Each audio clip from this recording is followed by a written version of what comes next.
As ocupações urbanas têm sido movimentos contemporâneos com um papel, digamos, de manifestar na prática a necessidade de fazer cumprir a função social da propriedade e a função social da cidade. Que, via de regra, as ocupações são feitas em áreas e imóveis geralmente vazios ou subocupados, ou às vezes com ocupações indevidas, né? Então, a tradição das ocupações contemporaneamente nas cidades tem sido a de evidenciar que existem espaços na cidade, digamos assim, disponíveis, né? No sentido de que eles não estão ocupados por atividades com legitimidade social, e as ocupações são, claro que elas forçam, né? Quer dizer, do ponto de vista, elas tensionam e, né, fazem a disputa da legalidade e o próprio questionamento, né, da natureza das leis, inclusive a lei da propriedade privada, né? Mas o que as ocupações mais fazem o questionamento na prática, na ação concreta, é do uso social da cidade. Vou dar um exemplo, né? Um terreno aparentemente vazio numa favela, no morro ou numa periferia urbana.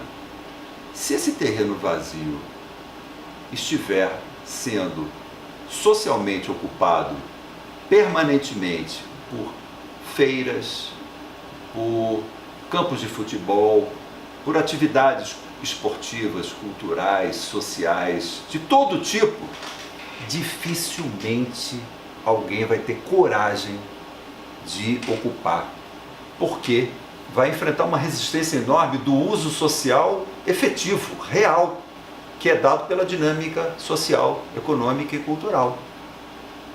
Então, veja você, nós temos um exemplo aqui muito claro, aqui no Plano Piloto de Brasília. Nós temos aqui o Parque Nacional de Brasília, mais conhecido como água mineral, que, bem ou mal, tem um uso social grande, né? A população vai para aquelas piscinas da água mineral, faz piquenique, faz atividades, etc. e tal. E do outro lado, simétrico, né, do avião, né? Numa das asas do avião está a água mineral, com gente indo para a piscina, fazendo piquenique de final de semana, o macaquinho vai lá e rouba a comida. Do outro lado, simetricamente, está lá o quê? A vila estrutural, que antes era o lixão, que a partir da atividade dos catadores, do lixão, etc. e tal, foi sendo gradativamente ocupado pela população. Ele não foi, a meu juízo, ocupado pela população porque estava ali o lixão, é porque era uma área que não tinha um uso social intenso. Então, é o uso social intenso, né, a dinâmica disso que eu chamo a função social da cidade, né, que todos os lugares tenham uma ocupação social coletiva, efetiva, onde prevalece o interesse coletivo sobre o interesse individual, o interesse privado, né? É nessa dinâmica que eu entendo a questão das ocupações, né? Acho que a ocupação, ela pode ser questionada ou não, mas a legitimidade, do ponto de vista legal, ela pode ser questionada ou não do ponto de vista da legalidade, da legislação urbanística, da destinação das áreas segundo o Código de Obras e Edificações, o Plano Diretor, a Lei de Desocupação do Solo, enfim, o Código de Postura. Ela pode ser questionada do ponto de vista da legislação urbana, mas é outra a discussão da legitimidade social. E a discussão da legitimidade social, ela está centrada nesse conceito, nessa visão da função social da propriedade e da cidade. Eu entendo dessa forma, né? Então, eu entendo que as ocupações não podem ser criminalizadas exclusivamente pelo aspecto legislativo urbanístico, sem vamos dizer assim, a análise responsável, de forma criteriosa, da função social da cidade e da propriedade.